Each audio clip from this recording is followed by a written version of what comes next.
tugiye kongera gusangira ku ijambo ry'Imana rivuga ngo inzira y'abacunguwe. Inzira y'abacunguwe, inzira y'abamenye Kristo, ni inzira ihenze. Nubwo irimo ibigerageza, ariko ni inzira y'agakiza. Inzira y'abacunguwe ni ijambo dusanga muri Yesaya, ubutumwa bw'umuhanuzi Yesaya, ibice 35 ku murongo w'8. Twumva uko havuga: kandi hazabayo inzira nyabagendwa, iyo nzira izitwa inzira yo kwera, abanduye imitima ntibazayicamo, ahubwo izaba iya ba bandi abagenzi naho baba ari abaswa ntibazayiyoba. Nta ntare izahaba, inyamaswa yose y'inkazi ntizayigeramo, ntibizayibonekamo, ahubwo abacunguwe nibo bazayinyuramo. Abacunguwe n'Uwiteka bazagaruka bagera i Siyoni baririmba, ibyishimo bihoraho bizaba kuri bo. Bazabona umunezero n'ibyishimo, kandi umubabaro no gusuhuza umutima bizahunga. Imana yacu itugirire neza. Aya ni amagambo nkunda, ni amagambo yanejeje, ajya afasha umutima wanjye. Hari ahantu havuga ngo kandi hazabaho inzira nyabagendwa, iyo nzira izitwa inzira yo kwera.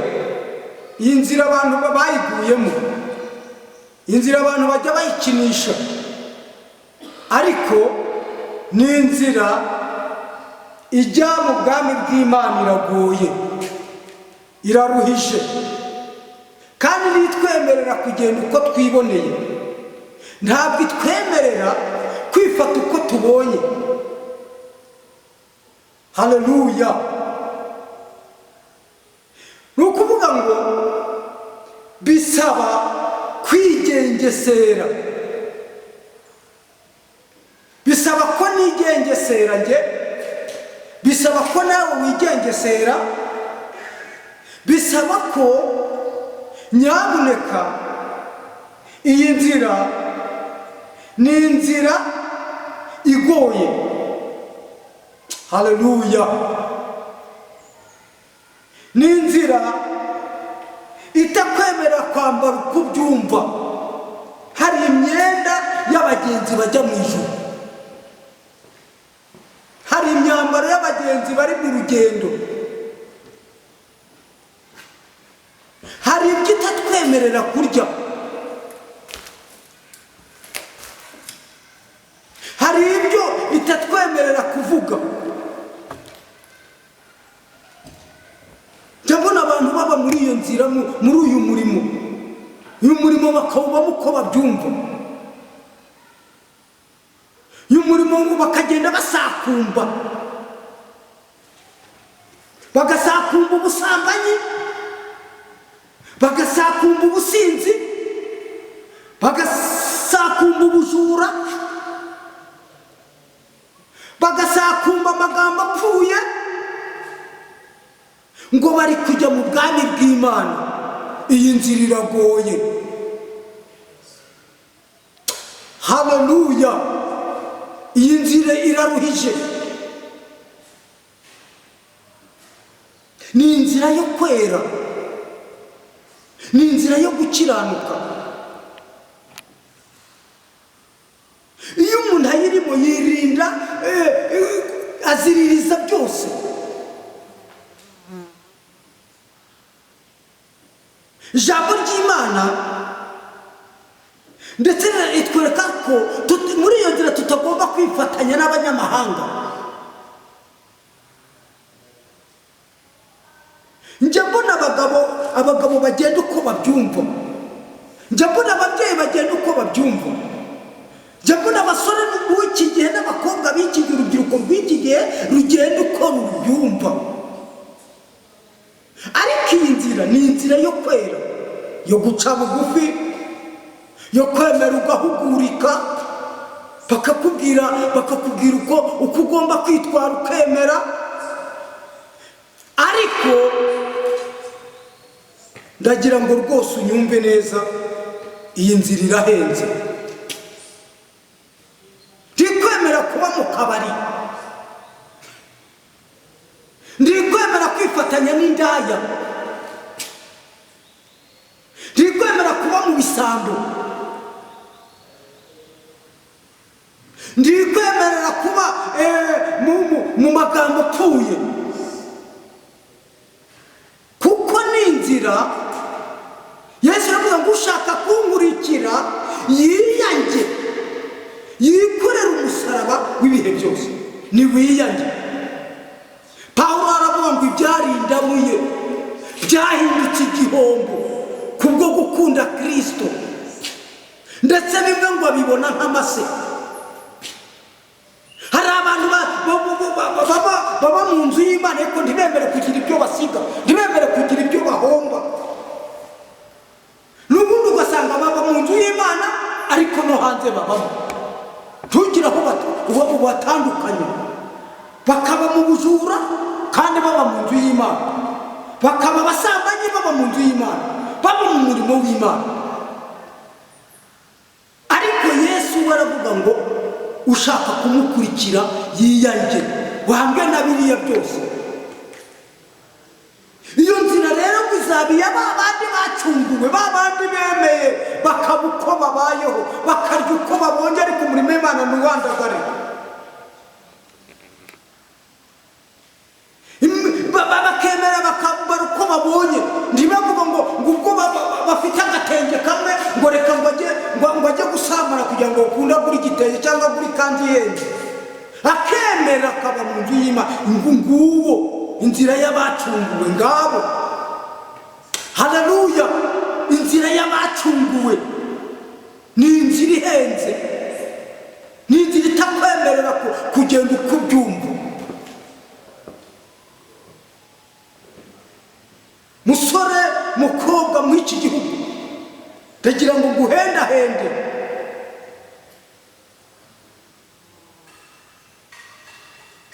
Iyi nzira nyabuneka nta ntare izahaboneka. Hari abantu bajya bigira intare, bakigira karaha kajya he, bakerekana ko nta wavuga, bakerekana ko nta wakira hasi.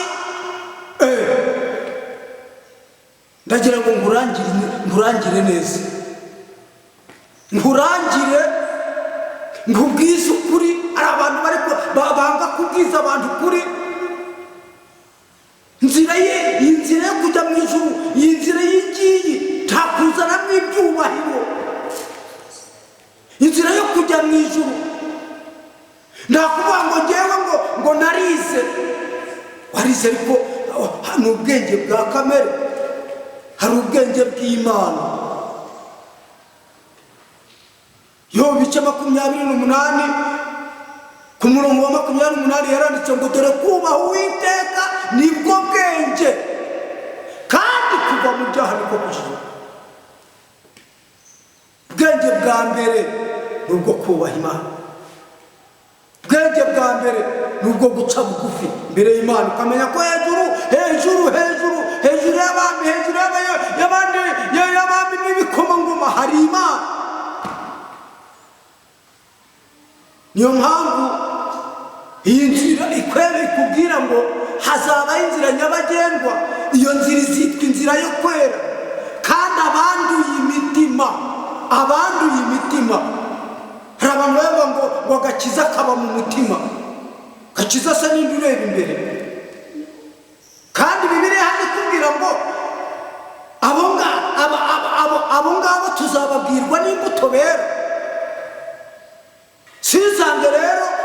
warashaye mu businzi umbwire ngo uri mu nzira ijya kujya mu ijuru. Sinsange uri hariya warandaraye umbwire ngo uri mu nzira yo kujya mu ijuru. Sinsange waraciye umugore inyuma umbwire ngo uri mu nzira ijya kujya mu ijuru. Sinsange uri mu bantu b'amagambo apfuye umbwire ngo uri kujya mu nzira yo kwera. Hano Yesaya yavuze ukuri, ahanura akubwiza ukuri. Izabi iyaba bandi abagenzi naho baba arabaswa ngo abo ngabo ntibazayoba. Bajya batubona nk'abaswa, bajya batubona nk'abatagira ubwenge. Hari uwigeze ambwira ngo ariko kuhora mu nzira, ukora mu nzira ujya ku rusengero ngo uri pasiteri. Ntabwo ndetse abasinzi bako badasiba mu kabari, ngenda siba mu nzu y'Imana kubera iki? Haleluya, Mana nishimwe. Nzira yo kwera isaba ngo uce bugufi. Inzira yo kwera isaba kwera imbuto zikwiriye abihannye. Pawulo navuze ngo ndavuga ngo muyoborwe n'umwuka, kuko aribwo mutazakora ibyo kamere irarikira. Haleluya, ngaba abagenzi, ngaba bari mu nzira n'abayoborwa n'umwuka. Uri kuyoborwa n'umwuka. Niba uri kuyoborwa n'umwuka, aho ngaho uri muri ya nzira Yesaya yavuze. Yesaya arabivuga, ni wari kubwira, nanjye ari kumbwira. Ariko nawe aho uri umenye ngo inzira nyabagendwa ntabwo ari inzira yo kugenda uko ushaka, uko ubyumva. Uragenda ugafata ijipo ukayicamo, ukagenda wahita amatako ngo uzajya mu ijuru ryahagana.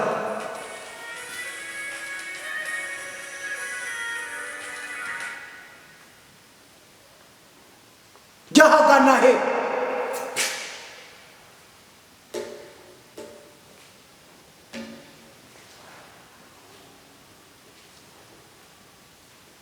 Urafata uri kugenda ufata umukobwa bwo hanze, abakobwa abana batoya, ukibwira ko Imana izakureka. Bana bashize batwara amaga hanze, kandi bamwe ni abantu babatijwe ngo bagiye mu nzu y'Imana. Iyi nzira izabiya ba bandi bacunguwe, izabiya ba bandi bihanganye, izabiya ba bandi batangaritse Imana ubutumwa bwiza, izabiya ba bandi babaye mu murimo ntiwandagare, ntibawutukishe. Ngiyo ngabo, abo ngabo bafite amahirwe. Izabiya ba bandi bemeye babaho uko babayeho barindiriye Imana. Amen. Barindiriye Kristo, bararindiriye kuko bihanganye, bararindiriye, barayitegereje, bararindiriye igihe Yesu azazira, bararindiriye igihe cy'Imana. Umuntu ntibagishaka ko abantu bababwira ukuri, ariko ukuri niko kuzatubatura, niko ijambo ry'Imana rivuga. Mana yacu nidufashe, bizabiya ba bandi abagenzi naho baba arabaswa, ba bandi basuzuguritse, ba bandi mubona nta bwenge bagira, ba bandi bemera bakambara ipantaro imbere ko bakaguma mu gakiza, ba bandi bemera bakarara batariye ariko bakaguma mu Mana, ejo Imana ikabagaburira. babandi bemera bakamera bakaba bararangije n'amashuri bakihangana kugeza ubwo dosiye yabo Imana izayubura, ariko batangaritse Imana. Imana nidufashe. Haleluya. babandi bagaragara ngaho mu nzira ngaho batagira ubwenge, ariko bajya birirwa batubwira, ariko dufite ubwenge bw'Imana. Si ubwo bwenge wowe umbwira, ubwo bwenge wiratana butakwereka ko gusambana ari icyaha. Ubwo bwenge bwatumye uca inyuma y'umugore akajya arahangayika. Ubwo bwenge butuma umugore arakanuye kandi wagiye mu kabari. Ubwo bwenge butuma utamenya ngo abana baziga bate barahirwa, ahubwo ugasanga umugore niwe wahangayitse. Urambwira ko ubwo bwenge ari bwenge ki?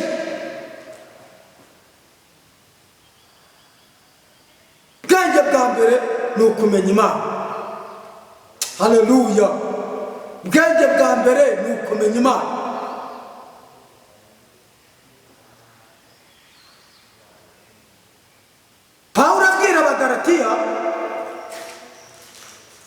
Pawulo abwira Abagalatiya, urwandiko yandikiye Abagalatiya, ababwiza ukuri. Nanjye ndababwiza ukuri. Ibice 6, urwandiko Pawulo yandikiye Abagalatiya, ibice 6, umurongo wa 7, mwumva uko yababwiye. Ntimuyobe, Imana ntinegurizwa izuru, kuko ibyo umuntu abiba ari byo azasarura. Ubibira mu mubiri we, muri uwo mubiri azasaruramo kubora, ariko ubibira mu mwuka, muri uwo mwuka azasaruramo ubugingo buhoraho. Amen. Kuko Pawulo yavuze, Pawulo ababwira Abagalatiya, Pawulo abarebye, Pawulo abitegereje, asanga hari ukundi kuntu bahindutse. Ababwiza ukuri, arababwira ngo ntimuyobe, Imana ntinegurizwa izuru, kuko ibyo umuntu abiba ari byo azasarura. Ibyo uri kubiba yewe nibyo uzasarura. Nawe ibyo uri kubiba muri iki gihe gikomeye nibyo uzasarura. Niba uri kubiba ubusinzi nibwo uzasarura. Niba uri kubiba ubusambanyi uzasarura ubwo busambanyi, uzasarura nk'ibibazo. Uri kubiba ubwicanyi, muri ubwo bwicanyi nibwo buzakugarukira. Sinabona umuntu atera ibishyimbo ngo asarure ibijumba. Sinabona umuntu atera insina ngo asarure amateke. Sinabona umuntu atera imyumbati ngo asarure ibigori. Muri ibyo uri kubiba, ibyo ubiba nibyo uzasarura mw'ibibazo. Yemwe banyarwandakazi, nyabuneka mu nyumve, abazabona ubu butumwa mumenye ko ibyo abantu bari kubiba ari byo bizabagarukira. Haleluya. Mana idufashe mu nyumve. Murabiba ubusinzi, murabiba urugomo, ukagira ko urugomo. Ese ugira ngo iyo wabibye urugomo ukangiza ibintu, ukangiza abantu, ugira ngo iyo leta igufashe irakorohera?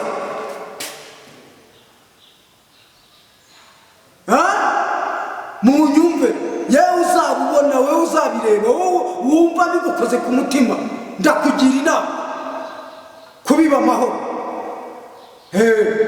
Kubiba amahoro aho utuye, kubiba amahoro ahantu muri bagenzi bawe, kubiba amahoro kugira ngo nawe ejo ayo mahoro azakugarukire. Abanyarwanda baravuga ngo ugira neza ejo ukayisanga imbere. Byumvikane ko nugira nabi nawe ejo uzabisanga aho wabibibye, nibyo uzasarura. abantu bari gukora, ugasanga abantu kumva ku maradiyo, ku mateleviziyo, basanze abantu ngo umuntu yaraye anizwe. Ariko ubwo leta ikufasha, ntekereza ko sinzi ikintu, ubwo nyine nawe icyo wabibye cyakugarukira. Pawulo yari ngavuga ngo ntimuyobere, Mana ntabwo izaceceka, Mana ntabwo iziyumanganya. Ibyo biba abantu bari gukora, ibyo biba abantu bari kumva ko ari byo bashyize imbere, ubugome abantu babushyize imbere,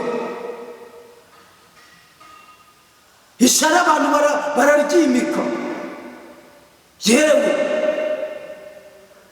abarozi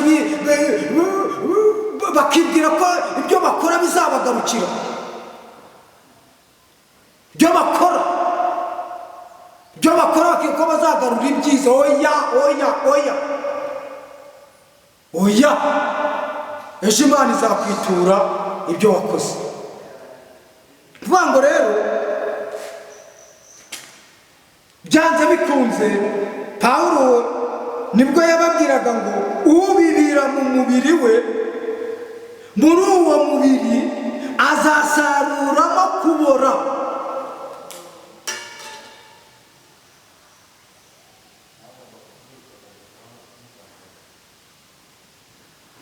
Hari abantu, ndibuka rimwe turi ahantu mu murimo w'Imana, abantu bakunda kumva ko Imana itavuga, ngo itavuga, ariko Imana ijya ivuga. Njyewe nihereyeho sinavuga ngo Imana ivuga ko yagiye ivugana nanjye kenshi, ariko pe nyabuneka Imana igira imbabazi, gira imbabazi iyo wahindukiye.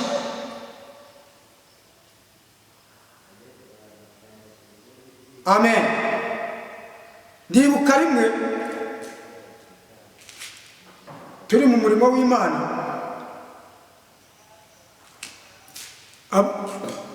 noneho Imana itubwira ku busambanyi buri mu murimo. Kobwa umwe Imana irambwira ngo uriya musore si uwawe. Imana irabimbwira, Imana irambwira ngo umubwire ko umusore uri kumubwira ko ari kumurambagiza atari uwe, ahubwo afite andi mayeri. Abantu baba mu itorero ugasanga babuze kugwa cyangwa ngo bakizwe birangire, akaba yicaye hariya ari kureba abakobwa muri korali, akaba yicaye hariya ari kureba abagore neza, akaba yicaye hariya ari icacunze, aho kumva ijambo ry'Imana icyo rivuga, icyo rimubuza, ahubwo akaba ari cyo cyamuzanye. Akaba yicaye hariya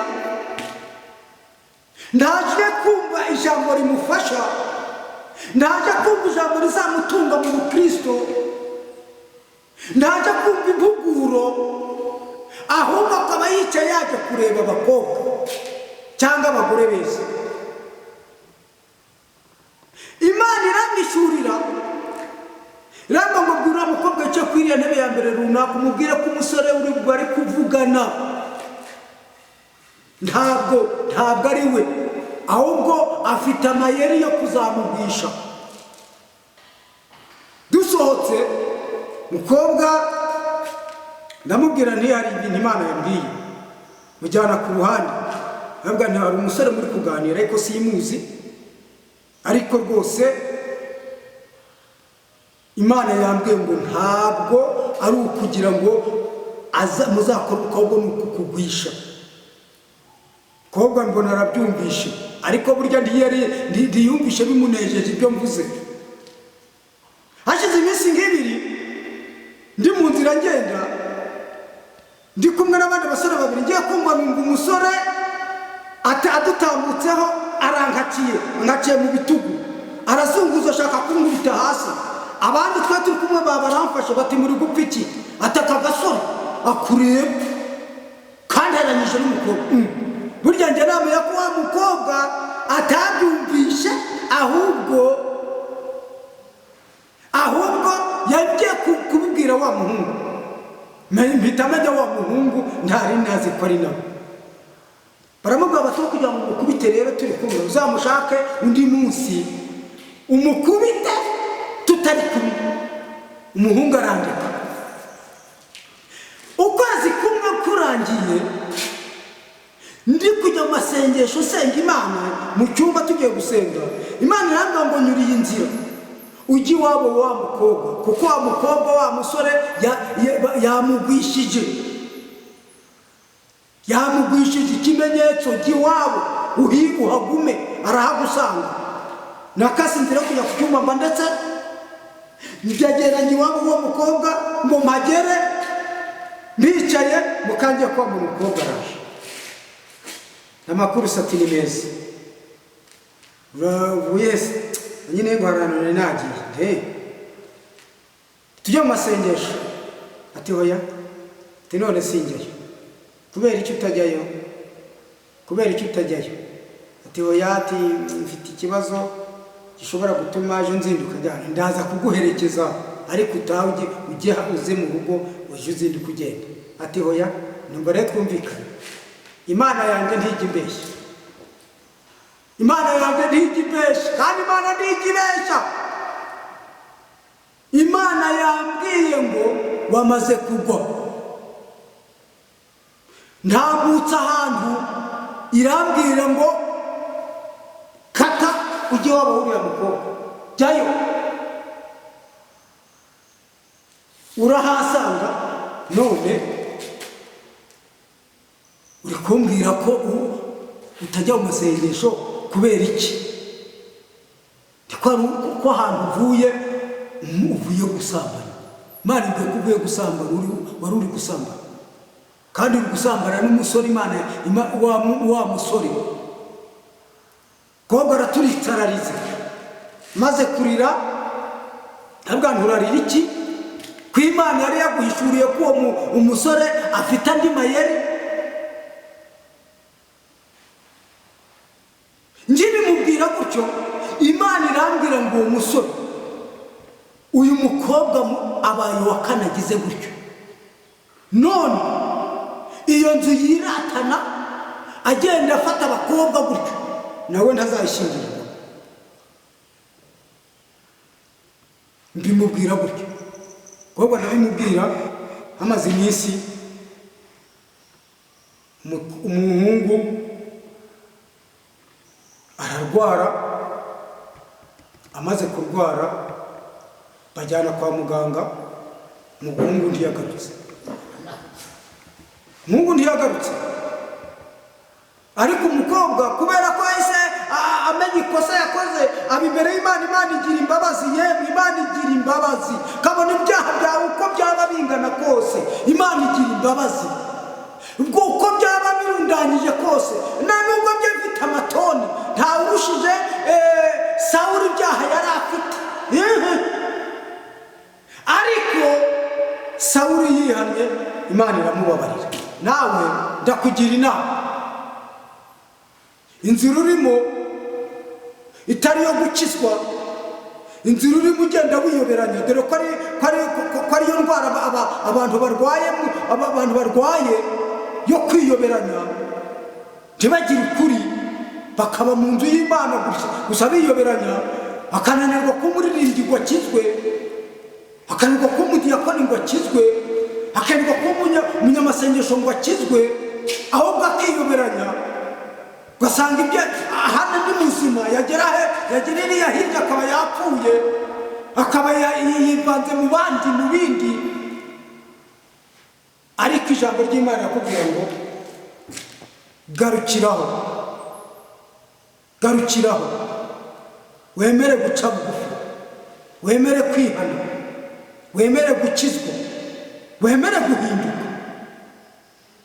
Umuhanuzi Yesaya mu gice cya mbere niwe wavuze ngo nitwemera tukumvira tuzarya ibyiza byo mu gihugu, ariko nitwanga tukagoma inkota y'Uwiteka izaturya. uri kubona hari ukuntu waba wazacika Imana, hari ukuntu wazacika ihoraho, hari ukuntu uzayishyiraho amayeri ngaho ishyira mu murimo w'Imana ko abantu bagira amayeri maremare, hari ukuntu uzavuga ko Imana ibeshya. Imana iyo ni myiza, Imana myiza, uzabyifata mute? Imana kwije uzabyifata mute? Uzayibwira ngo iki? Uzavuga ko nta butumwa wumvishe? Uzabwira ko nta jambo ry'Imana wumvishe? Uzavuga ko itagusuye? Amen. Imana yacu ni nziza, Imana yacu igira imbabazi, kandi rwose icyo nkubwira cyo nta marangamutima igira, ntabwo izaguhendahenda ku munsi w'amateka. Yaraguhendahenze urananirana. Hari ababa mu murimo ngo ntihagire ucira hasi, hakaba mu murimo ngo ntihagire uvuga, hakaba mu murimo kubera ibyubahiro. Reka. Imana yacu ni nziza, kandi Imana yacu izatugirira neza nitwemera gucamo. Ntacyo abantu bazireguza, Abanyarwanda ntacyo tuzireguza, ntacyo Imana itakoze, ntacyo itakoreye abantu. Ariko aho kugira ngo abantu bahinduke bakagumya gukora ubugome, aho kugira ngo abantu babe bazima bakajya barushaho gupfa,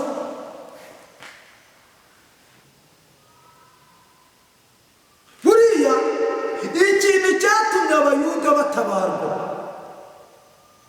byari byarangiye, ariko mu ijuru Imana basenze Abayuda, basenze bari imbere y'Imana, ibintu byose birahagarara.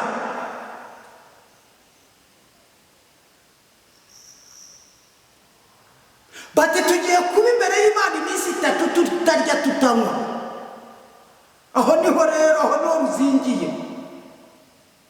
Tugiye kuba imbere y'Imana, tugiye kuba imbere ya Kristo, tugiye kuba imbere y'Imana iri hejuru ya Hamani. Imana itagira urukugira, itagira urukugenza. Tugiye kuba imbere y'Imana.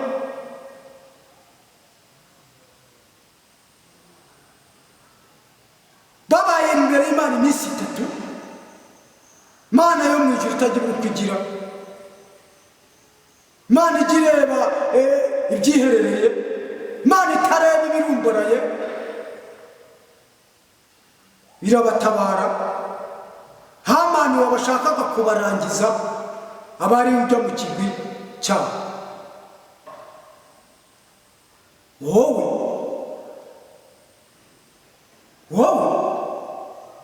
ndakugira inama yo guhinduka, ndakugira inama yo kuva mu businzi bwakugose, bwakugize imbata. Ndakugira inama yo kuva mu biyobyabwenge bituma urara mu nzu utega abantu. Ndakugira inama yo kuva mu businzi butuma uhangayikisha na leta. Ndakugira inama yo kuva mu busambanyi bwakugize imbata. Nutabuvamo uzasaruramo ibibazo. Nutabireka, nimutabireka mwitegure n'ingaruka muzazakira. Mwitegure Imana itazihanganira inkozi z'ibibi.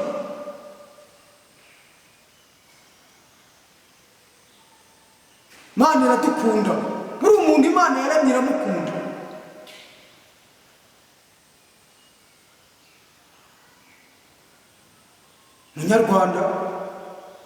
munyarwandakazi, yemwe mwa rubyiruko rw'iki gihe babwira ntimwumve, nyabuneka nagiye mbona urubyiruko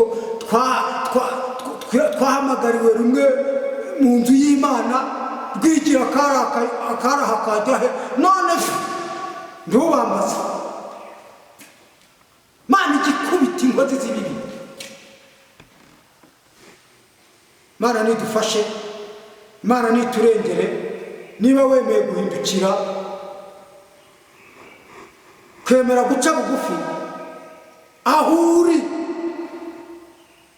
utarahura n'Imana, abantu bagiye guhura n'Imana mwikona kona uzahuriramo n'Imana, mwikona uzahuriramo n'iyo mu ijuru. Abantu babaye nk'imodoka zacitse fire biroha mu byaha bakagira ngo bizababera umugisha, bakagira ngo ni ubwenge bwundi bungutse. Ubwo bwenge ni ubw'ikuzimu n'ubw'abadayimoni butuma abantu mwiroha mu byaha bingana kuriya. Ngaha bafata abagore ku ngufu, ngaha bafata abakobwa ku ngufu, ngaha bari kugira ngo abari kwica abantu ugasanga leta iri guhangayika, abashinzwe umutekano barahangayitse. Se kuko mu by'ukuri ubwo uri kumva uzabikora kugeza ryari? Ndi kukubaza uzabikora kugeza kuwa kangahe? Hari Imana ikubitse igihe izagushyira ku mugaragaro, ubwo uzakira n'ingorane zabyo. Ariko niba unyumva ukaba unyumvishije, emera uce bugufi, utangire uhindukirire Imana, ngusengere. Hindukirire Imana dusenge kugira ngo Imana igutabare, Imana igushyire mu mubare wabanga w'inzira nyabagendwa, nzira yo kwera, nzira y'abacunguwe, abahikubara, ikuvane mu bantu bari kubiba ibyaha. Tugiye gusenga, nyabuneka Imana ikugirire neza, Imana igusure aho uri hose, Imana igusure. Uryamye Imana igusure, uri mu nzira ugenda Imana igusure, uri mu modoka usurwa n'Imana, uri mu rugendo, uri no hanze, Imana igusure, Imana ikugirire neza. Nawe iragukeneye kukizwa. Reka dusenge Imana ibahe umugisha. Reka tuyihamagare, ndingingira Imana, mbahendahendera Imana kugira ngo namwe bagereho mukizwe. Mana yacu, Mana nziza, Mana ikomeye, Mana yaturinze, karinda abanyarwanda n'abanyarwandakazi, karinda Mwami ubugingo bwacu tukaba tugihumeka, mu izina rya Yesu Kristo.